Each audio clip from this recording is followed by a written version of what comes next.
John is suffering. Don't you even care about him? Of course I care about John. That's not the point. John is surrounded by a big, forgiving family. I'd just like to see a little bit of that forgiveness aimed in Conchetta's direction. Now, wait a second. I'm not trying to get John off the hook, but there's a big difference here. He is so stupid sometimes, I'd like to strangle him.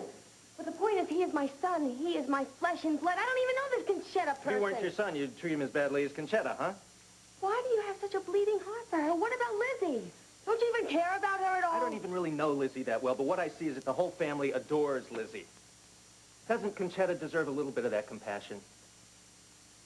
He's a warm, generous human being who has energized John, who's made him more caring and involved, and on that level alone, she deserves your respect and the respect of anybody that loves him. Oh, she's gotten him involved, all right. That woman has had a wonderful effect on his sacred vow with Lizzie. She's just nothing but destructive and malicious. You don't see the rest of it, do you? What about John's destructive effect on Conchetta? She is a grown-up. Dee, you more than anybody should know what it's like to be a punching bag. John lied to her, and as a result of that, the friends that she'd made in this family all turned on her, when her only sin was to trust and love people, to try and enjoy life, and to try and share that. Oh, she's a real pro at sharing. You know, you're being very nasty. And you're so hung up in that two-bit Jezebel that you can't even see straight. There's just one thing to say to you. I feel very, very sorry for you.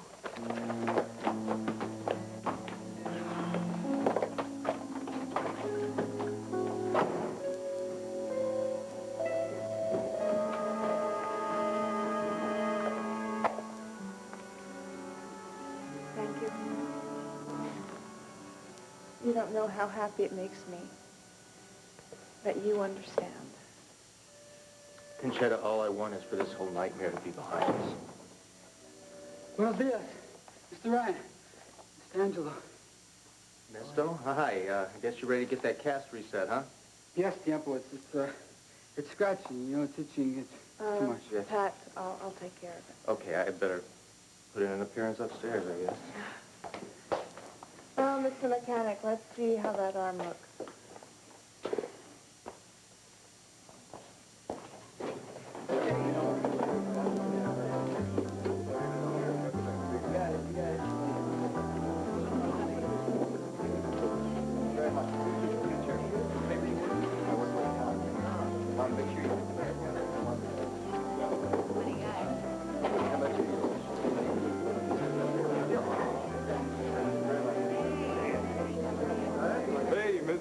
Doing a little manual labor there, I see. Here you go.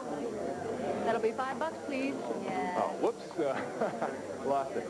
Some financial planner you Then are. just kidding. This is the price of admission, right? Mm-hmm. Well, listen, I'm glad to be here.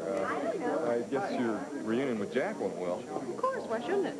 Well, I thought he might be a little less than thrilled about your disappearing act the other night. Don't you worry. We jet setters understand each other. Mm-hmm. Well, he must have gotten a more thorough explanation than I did.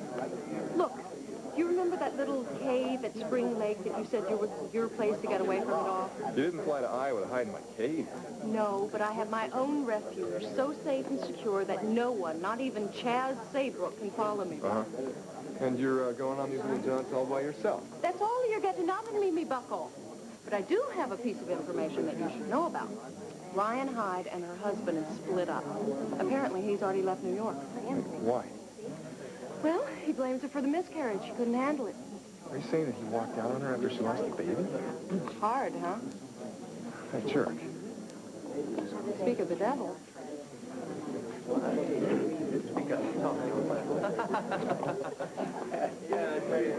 It didn't take her long to find somebody to accompany her, did it?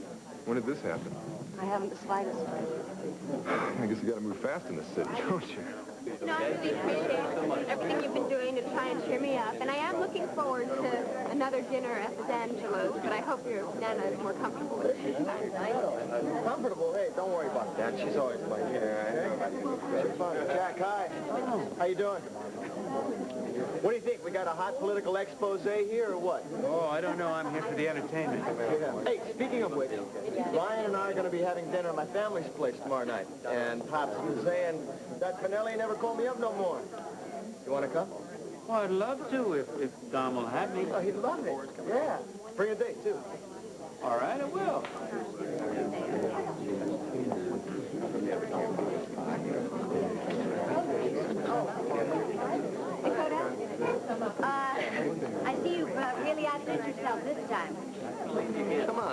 politician's credo. You just throw a big circus.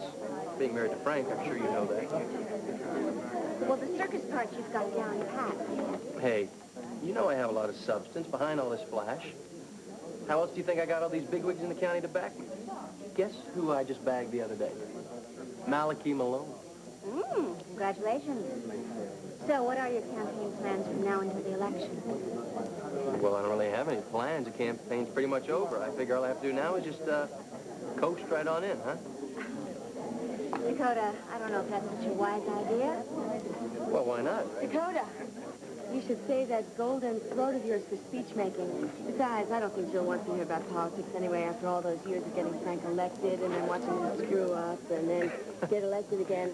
I think it must be rather tiresome. She should rather be on the sidelines. Tell you something, after this victory, I'm going to need a nice long vacation. But don't worry about anything, because even though you're holding the polls, I promise you I will not slack off until you get over that victory line. Well, it was a pleasure talking to you, Joe. We have a lot of good stuff. Come on. Ta-ta.